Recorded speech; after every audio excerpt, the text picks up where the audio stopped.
ท่านผู้ชมที่เคารพตอนหับท่านผู้ชมเข้าสู่ข่าวภาคเที่ยงจากของข่าวโทรภาพแห่งซาลาวพบกันในเที่ยงวันอังคารที่ 18 พฤศจิกายน 2025หับนาทีรายงานข่าวภาคนี้ข้าพเจ้าสุริวัลย์ผลเยี่ยมซึ่งข่าวภาคเที่ยงในมื้อนี้เราก็มีหลายข่าวที่สำคัญมานำเสนอทั้งข่าวภายในข่าวต่างประเทศพร้อมด้วยข่าวกีฬาท่านมื้อนี้ไปที่สมเด็จเจ้าหญิงไอโกะแห่งประเทศญี่ปุ่นเสด็จมาเยี่ยมยามสาธารณรัฐประชาธิปไตยประชาชนลาวสมเด็จเจ้าหญิงไอโกะแห่งประเทศญี่ปุ่นพร้อมด้วยคณะได้เดินทางมาถึงสนามบินสากลวัดไตรนครหลวงเวียงจันทร์สาธารณรัฐประชาธิปไตยประชาชนลาวในตอนค่ำของวันที่ 17 พฤศจิกายน 2025โดยมีทานนางฟองสมุทรอัลลาวันรองรัฐมนตรีกระทรวงการต่างประเทศพร้อมด้วยคณะของสาธารณรัฐประชาธิปไตยประชาชนลาวและภาคส่วนเกี่ยวข้องให้การต้อนรับอย่างอบอุ่นการเสด็จมาเยี่ยมยามสาธารณรัฐประชาธิปไตยประชาชนลาวในครั้งนี้แม่นเพื่อตอบสนองตามการเสื้อเซินของพระทานนางปานียาทอตู้รองประธานประเทศแห่งสาธารณรัฐประชาธิปไตยประชาชนลาวและในท่ามกลางบรรยากาศที่สองประเทศสาธารณรัฐประชาธิปไตยประชาชนลาวและญี่ปุ่นพร้อมเฉลิมฉลองการสร้างตั้งสายพัวพันการทูตน้ำกันครบรอบ 70 ปีและครบรอบ 60 ปีที่รัฐบาลญี่ปุ่นได้ส่งอาสาสมัครญี่ปุ่นมาปฏิบัติหน้าที่อยู่สาธารณรัฐประชาธิปไตยประชาชนลาวเริ่มแต่ปี 1965 เป็นต้นมาดังนั้นการเยี่ยมยามของสมเด็จเจ้าหญิงไอโกะแห่งประเทศญี่ปุ่นจึงเป็นขีดหมายสำคัญหนึ่งสำหรับประวัติศาสตร์ของการพัวพันหัวมือระหว่างสองประเทศสาธารณรัฐประชาธิปไตยประชาชนลาวและญี่ปุ่นและทั้งเป็นการผันขยายการเป็นคู่ร่วมยุทธศาสตร์รอบด้านลาวญี่ปุ่นให้เป็นรูปธรรมยิ่งขึ้นในซุ้มปีต่อหน้าสมเด็จเจ้าหญิงไอโกะแห่งประเทศญี่ปุ่นจะดำเนินการเยี่ยมยามสาธารณรัฐประชาธิปไตยประชาชนลาวอย่างเป็นทางการในระหว่างวันที่ 17-21 พฤศจิกายน 2025ซึ่งเป็นการเยี่ยมยามต่างประเทศอย่างเป็นทางการครั้งทำอิฐของสมเด็จเจ้าหญิงไอโกะแห่งประเทศญี่ปุ่นนอกจากการพบปะกับการนำขั้นสูงทุกขั้นของสาธารณรัฐประชาธิปไตยประชาชนลาวแล้วยังมีแผนเยี่ยมชมสถานที่ทางด้านวัฒนธรรมสำคัญของนครหลวงเวียงจันทร์และที่แขวงหลวงพระบางอีกด้วยไปที่สมาชิกสภาแห่งชาติประกอบความเห็นเข้าในบทรายงานการเคลื่อนไหวเวียกงาน 5 ปีทิศทางแผนการ 5 ปีต่อหน้าของศาลประชาชนสูงสุดและองค์การอัยการประชาชนสูงสุดพร้อมทั้งเสนอให้แก่2องค์การดังกล่าวสืบต่อเอาใจใส่เข้าในการแก้ไขคดีให้สูงขึ้น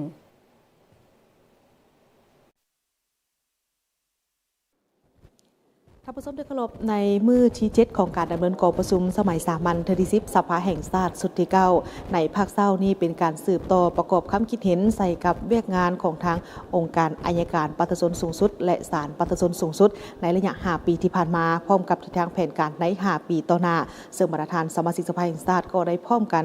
ในการประกอบส่วนคำคิดคำเห็นเข้าใส่วิการดังกล่าวนี้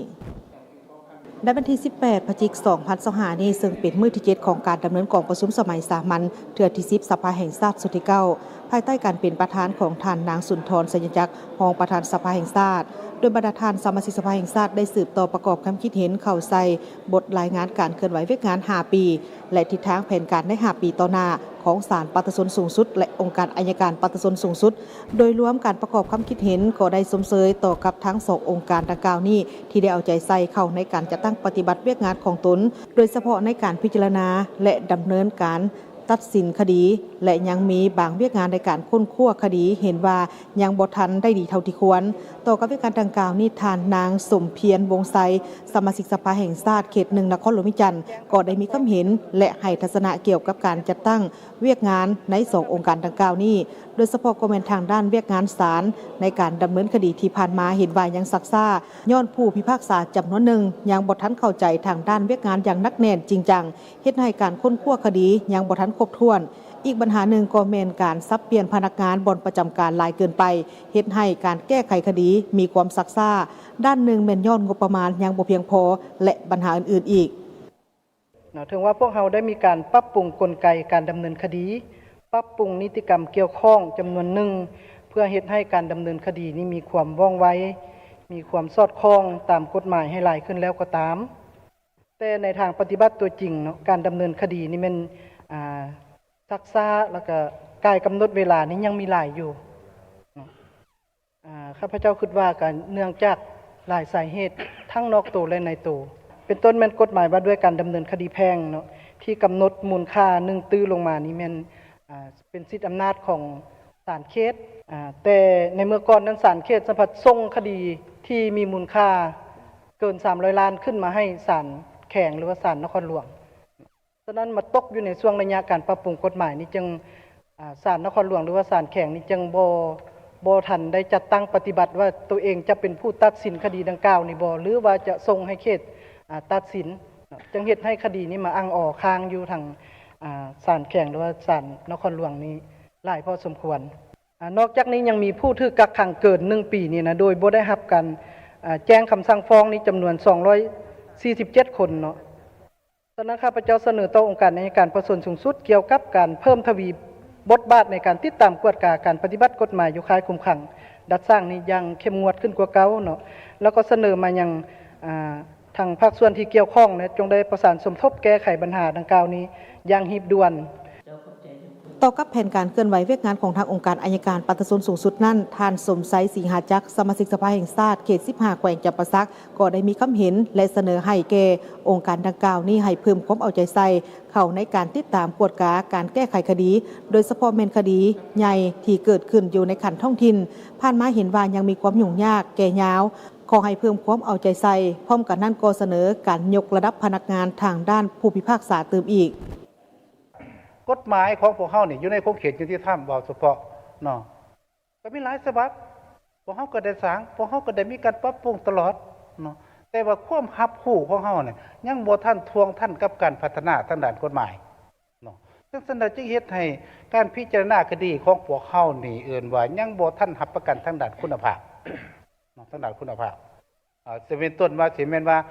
การเก็บกำข้อมูลหลักฐานบ่นี่การสร้างสาติราคาหลักฐานการนำใส่กฎหมายและอื่นๆนี่ก็ถือว่าพวกเฮายังบ่ทันสามารถที่จะจัดตั้งปฏิบัติได้ตามกฎหมายจังซั่นจึงเกิดวิกฤตกันจึงเกิดมีหางเสียงจากสังคมอยู่บนว่าตัดสินถูกตามกฎหมายแต่บ่ถูกตามความจริงอันนี้ก็ยังมีอยู่เนาะดังนั้นจึงเสนอต่อทางเบื้องการนำของศาลปฏิบัติสูงสุดนี่จงได้พยายามเฮ็ดใดคนนี้จะต้องได้เอาใจใส่ในการฝึกอบรมยกระดับให้แก่ผู้พิพากษาของเฮายกระดับนี่1เป็นยกระดับทางด้านวิชาชีพ2นี่เป็นยกระดับทางด้านจรรยาบรรณจริยธรรมคือดังที่พวกเฮาได้บอกกันท่านผู้ชมที่เคารพและนี่ก็คือความคืบหน้าในการดำเนินกองประชุมสำหรับภาคเศร้าส่วนว่าภาคบ่ายนั้นยังคงเป็นการสืบต่อประกอบส่วนคำคิดเห็นใส่กับเวียกงานของทางศาลปฏิบัติสูงสุดและเวียกงานของทางองค์การอัยการปฏิบัติสูงสุดอุดรถ่ายภาพพันงานสุทธิพงษ์รายงานจากสภาแห่งชาติขอบใจโฆษกพนักงานสุทธิพงษ์รายงานจากสภาแห่งชาติห้องประธานสภาแห่งชาติแถลงข่าวผลสำเร็จการพิจารณาเวียกงานของรัฐบาลเกี่ยวกับบุรายงานของรัฐบาลที่รายงานในกองประชุมสมัยสามัญเทื่อที่10สภาแห่งชาติสุดที่9ในตอนบ่ายวันที่17 พฤศจิกายน 2025ที่สภาแห่งชาติท่านสมมาตร ผลเสนารองประธานสภาแห่งชาติได้แถลงข่าวผลสำเร็จการพิจารณาเวียกงานของรัฐบาลเกี่ยวกับบทรายงานของรัฐบาลที่รายงานในกองประชุมสมัยสามัญที่10สภาแห่งชาติสุดที่9เพื่อรับประกันการจัดตั้งปฏิบัติแผนพัฒนาเศรษฐกิจสังคมแห่งชาติประจำปี 2026กองประชุมเสนอให้รัฐบาลเอาใจใส่การพัฒนาตามทิศการสร้างเศรษฐกิจเอกราชเป็นเจ้าตนเองและตามทิศสีเขียวและยืนยงเก็บรายรับให้ครบถ้วนบรรลุได้20%ของ GDP ขึ้นไปพร้อมทั้งปฏิบัติรายจ่ายงบประมาณใส่การพัฒนาเวียกงานจุดสุมบุริมสิทธิ์ของรัฐบาลเช่นการพัฒนาแขนงการศึกษาสาธารณสุขการพัฒนาชนบทแก้ไขความทุกข์ยากการก่อสร้างซ่อมแปลงเส้นทางการก่อสร้างต้านตะฟังเจือนตามเขตชายแดนเสนอรัฐบาลสืบต่อสร้างเสถียรภาพทางด้านเงินตราเพื่อรับประกันเสถียรภาพทางด้านเศรษฐกิจมหาภาคเฮ็ดให้อัตราเงินเฟ้ออยู่ในระดับต่ำควบคุมให้อัตราแลกเปลี่ยนคงที่เพิ่มปริมาณครั้งสำรองเงินตราต่างประเทศให้กุ้มการนำเข้าได้อย่างน้อย5 เดือนขึ้นไปสร้างคลังแฮด้วยคำเพื่อรักษาเสถียรภาพด้านการเงินของประเทศเฮาให้มั่นคงสนองสินเชื่อดอกเบี้ยต่ำเข้าในการผลิตและปรุงแต่งสินค้าให้เพียงพอเพิ่มทวีการซุกโยส่งเสริมการผลิตกสิกรรมให้แข็งแรงพร้อมทั้งเอาใจใส่ช่วยชาวเกษตรกรด้านเทคนิควิชาการ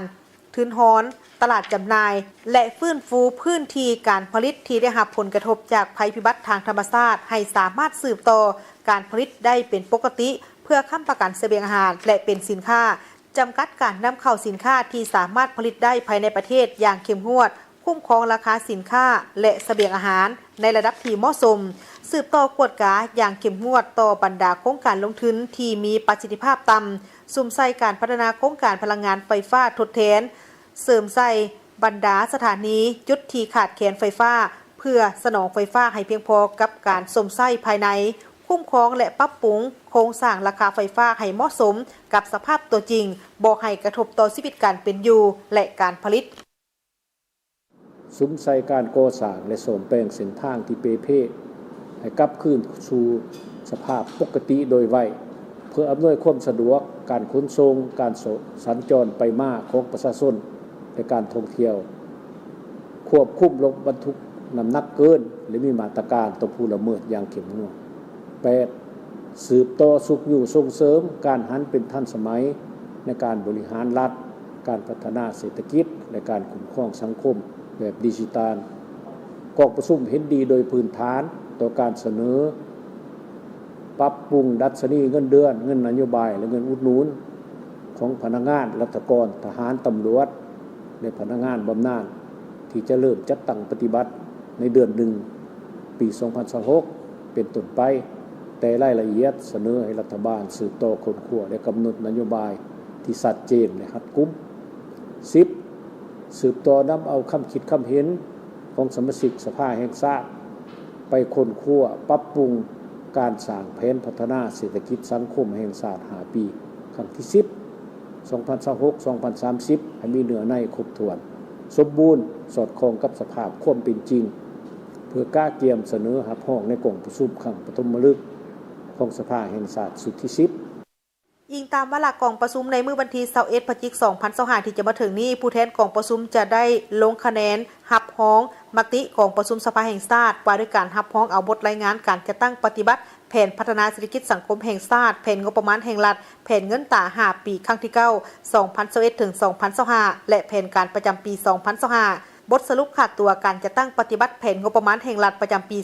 2024 การดัดแก้งบประมาณแห่งรัฐประจำปี 2025 และแผนพัฒนาเศรษฐกิจสังคมแห่งชาติประจำปี 2026ท่านผู้ชมที่เคารพส่วนบรรดาเผ่าเมืองนาทรายทองนครหลวงเวียงจันทร์ได้แถลงข่าวการจัดงานบุญนอเปเจ้าการประกวดนางสาวเผ่ามุกนครหลวงเวียงจันทร์และการประกวดนักร้องเสียงดีประจำปี 2026 ในระหว่างวันที่ 12-14 พฤศจิกายน 2025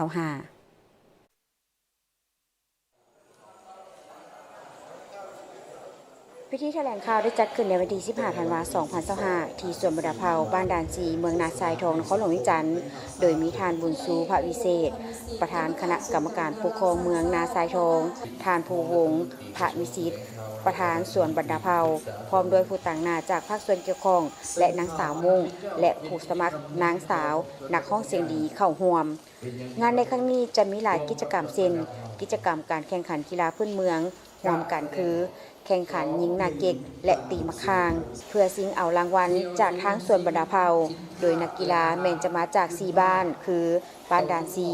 บ้านโพนไซบ้านปากแฮดและบ้านนาเซียวสำหรับกิจกรรมการเคลื่อนไหวประกวดนางสาวเผ่ามงนครหลวงเวียงจันทร์ประจำปี 2026 นั้นสำหรับนางสาวเผ่ามงที่ได้รับตำแหน่งเป็นนางสาวเผ่ามงนครหลวงเวียงจันทร์แล้วน้องๆจะได้มีกิจกรรมหลายอย่างเคลื่อนไหวให้แก่สังคมคือเป็นตัวแทนพี่น้องเผ่ามงทั่วประเทศได้เฮ็ดหน้าที่เผยแพร่วัฒนธรรมอันเป็นเอกลักษณ์ของชนเผ่ามงทุกๆแซ่เราออกไปสู่สายตาของชาวโลกเพื่อช่วยสร้างชื่อเสียงให้กับสปป.ลาวสำหรับกิจกรรมการประกวดนักร้องเสียงดีเผ่ามงนั้นเหตุผลหลักในการจัดกิจกรรมนี้แม่นเพื่อให้น้องๆหนุ่มๆสาวๆเผ่ามงมีเวทีได้แสดงออกอย่างสมเกียรติในด้านทักษะการร้องเพลงการแสดงบทบาทสมมุติและการแสดงออกความกล้าหาญต่างๆต่อมาหอดปัจจุบันก็ถือว่าครบพร้อมเขาถือว่าพร้อมหลายที่สุดแล้วเนาะเพราะว่าพวกเขาก็ได้นี่ก็คือพวกเขาได้ให้สมัครนางงามนักร้องที่ว่ามาเกินขาดหมายที่พวกเขาวางไว้เนาะที่ก็จะมาสมัครแล้วเนาะสองมาการกะเกียมปีนี้พิเศษสุดๆก็คือเขาจะได้ ร่วมกับเมืองเนาะเมืองนาไซทองแล้วก็ร่วมกับ4หมู่บ้านอยู่เมืองนาไซทองที่เป็นบ้านชนเผ่ามุ้งเนาะฉะนั้นเพื่อเต่าพงสามัคคีบรรดาเผ่าอยู่ในเมืองนี้เนาะแล้วก็สองมาก็อยากให้เขาจะได้มาเนาะสร้างสรรค์แล้วก็ได้มาลินบุญกินเชียงร่วมกันแล้วก็เฮ็ดที่เทียมให้มันหลากหลายขึ้นเนาะแล้วก็อยากให้มีบอนให้เด็กน้อยวัยรุ่นเนาะให้กับเจ้าได้มีวิธีแสดงพร้อมนั้นพวกเขาก็ยังมีดินกีฬาเนาะแบบชนเผ่าก็คือมียิงนาเก็กตีมะข้างสินะมีการแข่งขันนั่นนี้คือให้แต่ละบ้านส่งตัวแทนมาให้มีแข่งขันอยู่นี้ฉะนั้นพวกเขาก็เน้นว่าอยากให้มีหลากหลายกิจกรรมอยู่ในนี้เนาะฉะนั้นพวกเขานอกจากที่สถานที่เฮาคือบรรดาท่านเห็นอยู่หลังนี้พวกเขากาเขียมปีนี้เม่นพร้อมที่สุดเลยพวกเขานอกจากสถานที่เฮ็ดใหม่หมดสโมสรเฮ็ดใหม่เฮ็ดงามแล้ววิธีก็ใหม่หมดเครื่องเสียงก็ซื้อมาใหม่หมด พร้อมนั้นแต่มีหน้าจอซื้อหน้าจอประจำไว้อยู่หั่นเลยฉะนั้นเฮ็ดได้มาแล้วสามารถเนาะมาลินแล้วก็เครื่องครบเลยโฆษณาว่าพวกเขาจะไปพอมีหน้าจอหันว่าเวลาแขกคนมาพวกเขาจะสายก็เป็นมาของสวนได้ออกสู่สายตา จุดประสงค์ของการจัดงานก็เพื่อส่งเสริมและปกปักรักษาวัฒนธรรมอันดีงามของพี่น้องชนเผ่ามงเพราะว่ามีเอกลักษณ์เฉพาะตัวเขาเจ้ามีความกล้าหาญแสดงออกเพื่อส่งเสริมการท่องเที่ยวด้านวัฒนธรรมบรรดาเผ่าเป็นการช่วยผลักดันให้ส่วนบรรดาเผ่าแห่งนี้กลายเป็นแหล่งท่องเที่ยวแห่งหนึ่งของเมืองนาทรายทองและนครหลวงเวียงจันทร์ยุส่วนบรรดาเผ่าพนักงานส่วนหลายแม่นส่วนเผ่ามงจึงได้จัดกิจกรรมบุญนอเปเจ้าเป็นประจำทุกๆปีเพื่อสร้างโอกาสให้กับลูกหลานชาวหนุ่มส่วนเผ่ามงอยู่ในเมืองนาทรายทองและทั่วนครหลวงเวียงจันทร์โดยเฉพาะ4บ้านคือบ้านดานซีบ้านโพนไซบ้านปากแฮดและบ้านนาเซียว4บ้านดังกล่าวนี้เป็นบ้านที่มีชนเผ่ามงอาศัยอยู่จำนวนหลายในเมืองนาทรายทองให้เขาเจ้าได้มีบอลแสดงออกถึงความสามารถรอบด้านของเขาเจ้าจากระดับท้องถิ่นสู่ระดับชาติและก้าวสู่ระดับสากลเพื่อส่งเสริมผลิตภัณฑ์ของชนเผ่ามงและบรรดาเผ่าอื่นๆที่มีหลากหลายสีสันได้ออกสู่สายตาของสังคมภายในประเทศและต่างประเทศท่านผู้ชมสถาบันวิศวกรรมเทคโนโลยีบุญเกิดบ้านไซมงคลเมืองนาไซคองนครหลวงเวียงจันทร์เป็นสถานที่หนึ่งที่ได้ถูกคัดเลือกเป็นสถานที่พักเซาของบรรดานักกีฬาที่เข้าร่วมการแข่งขันงานมหกรรมกีฬาแห่งชาติครั้งที่ 12 ที่นครหลวงเวียงจันทร์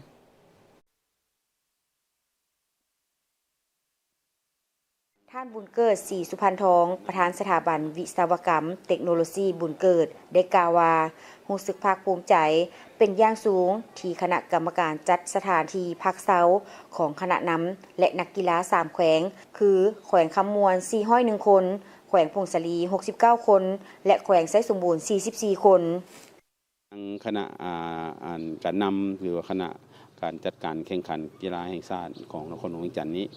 โดยเฉพาะแม่นคณะกรรมการจัดที่พักนั้นที่มอบหมายที่ให้เกียรติวันเกิดเป็นผู้รับผิดชอบเรื่องที่พักนั้นถือว่าเฮาก็เป็นเจ้าภาพนำกันร่วมกันเต็มที่เนาะขอบใจที่เพิ่นไว้เนื้อใส่ใจแล้วก็ขอบใจทางแข่งขมวนเนาะมื้อนี้เจ้าแข่งก็มาเนาะตัวห้องเจ้าแข่งก็มากวดกับที่พักของนักกีฬาแข่งขมวนแล้วก็ขอบใจแข่งพงศลีแข่งไสสมบูรณ์เนาะที่มาพักมาเซาถึงว่าเฮาก็เป็นศูนย์ใหญ่ถือว่าการอำนวยความสะดวกเฮาก็ถือว่าเต็มที่แล้วก็เพิ่นก็ให้ความร่วมมือสั่นว่าเฮาก็ขอบใจเพิ่นที่มาพักมาเซานำเฮาก็เป็นแขกนั่นแหละเนาะคณะกรรมการจัดสถานที่พักเซาของนักกีฬาเข้าร่วมการแข่งขันงานมหกรรมกีฬาแห่งชาติเลือกเอาสถานที่นี้เป็นที่พักเซาก็ย้อนว่าสถาบันดังกล่าวมีสิ่งอำนวยความสะดวกหลายอย่างเช่นมีเดินเตะบาสหลายเดินกระต้อเดินบานทรงเดินเทนนิสและเดินกีฬาอื่นๆหลายชนิดไว้ให้นักกีฬาได้ฝึกซ้อมเพื่อเข้าร่วมการแข่งขันท่านผู้ชมจากนี้ไปติดตามสถานการณ์ข่าวต่างประเทศ